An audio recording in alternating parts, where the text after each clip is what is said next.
But you've been excited about this going down here ever since you kicked that 55-yarder last year, huh? Oh, Clemson? To be honest, I haven't. I haven't thought about it. I played. I played down in Death Valley my freshman year, and I think I missed the long one versus them 2 years back. So it's kind of I've had success and a few failures with them, but it's always a good opportunity to play in front of a crowd that big. You made a tackle in that game, didn't you? Tackle what's his name? I did. I got lucky. Yeah. Who was it? McDaniel? I don't know. It was a taller, faster guy. Whoever they had back there, I'm not Taller sure. and faster than you? Yes, that's probably pretty confident in saying that. And we'll get back to the 55-yarder, but just since you were talking about playing at Death Valley, what are your recollections? Florida State hasn't won there. It's been a while now. It's been 2 Right. years. I remember back thinking that it's probably one of the loudest. Besides, actually, it was probably the loudest until last Saturday for me, of any stadium I played at, because it was in being a freshman. It was kind of I was still taking in everything. Everything was new, so I just remember Clemson being a really really cool atmosphere, just because it is like they sell out their stands. They definitely their fans know how to jab at you, so it's pretty fun. Yeah. Well, they're going to be jabbing at 18, I would guess, and since you did them in last year. Oh, I'm sure I'll get some business, but that goes with it. So just roll with the punches. Do you I guess. tend to thrive on that? I wouldn't say. I guess I don't know. I really just block it out. I don't really hear much. I'll just be talking to Sean or Chris or some of the other guys, just kind of. And that's what I was going to follow up with you on, is what is kind of the thought process as you get ready to kick these? As I'm going out there, I've kind of the thought process that it's like Lord's in control whether I make it or not, and then just kind of going through my small cues as far as just like keep my eyes back and swing through, and don't like baby the ball. So just kind of making sure I go out there and hit a clean ball. So it's your faith that got you through the miss against North Carolina. Exactly. Yes, sir. Yes, sir. Do you have any family-friendly jabs that you can remember and repeat? Family-friendly jabs? No, for the most part, they're not too family-friendly. I think, trying to remember a few, but no, actually, none of them really stick in my head. That was really like, you really got me, guys, yeah. So. Everyone's talked about how loud it was this past Saturday night. It obviously affected Oklahoma on offense. Right. At any point did it bother you guys, your own offense or your special teams or anything, or they did the right way? Not for me. I was really impressed, actually, just because of how I was kind of observing when our offense was on the field and our defense, so I got a little bit of both worlds. How smart our fans, I felt our fans were when we were on offense, like looking around, nobody saying a word.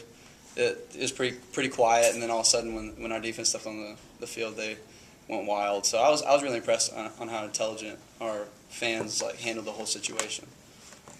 Go ahead. I said you've been on quite a streak for a while now. It's been a while since you've missed anything. Does that ever cross your mind? Ever stepping on the field? See, no. It's one of those things, like game by game. You have a good game, it's like awesome, but it's a whole new week. And if I have a bad week this week, it's like people forget that this past week, So it's just kind of, I guess, just each week is kind of a clean slate for me, and trying to not think about makes or misses, of just thinking about each kick individually, and each game is its own thing. You should live in the now, is what it sounds Exactly. like. Hey, You're supposed to be. now, right here. You heard it here. How did you do that? It's easy to say that, but how did you do it last year from Carolina to Clemson? I'm just talking about that week. It's funny just because it's as a kicker. You go from you feel like walking around campus and not too many people know you, from when you miss the kick and you feel like everybody's looking at you, like they know, kind of thing.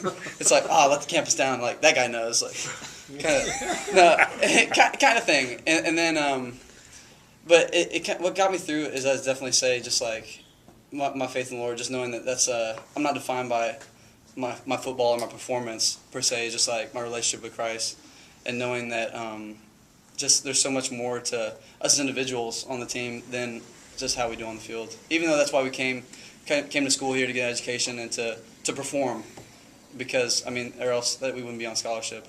But at the same time, it's not who we are. Do you have any superstitions? You're on this. They just mentioned you got these streaks going now, but You have any superstitions, things you do that, I got some funny ones. Like I painted the shoes, the gold shoes before the day before every game or 2 days before. That's not. It's like as long as I paint them, it's whatever. It doesn't have to be exact. One of the days time. before, Alright. and then you're not superstitious it's about a which tool. day? right. Okay. That's it's whatever. And then It's a totally different pair of shoes. no, same pair. Oh, you Just touch them up. Okay. Just touch them up.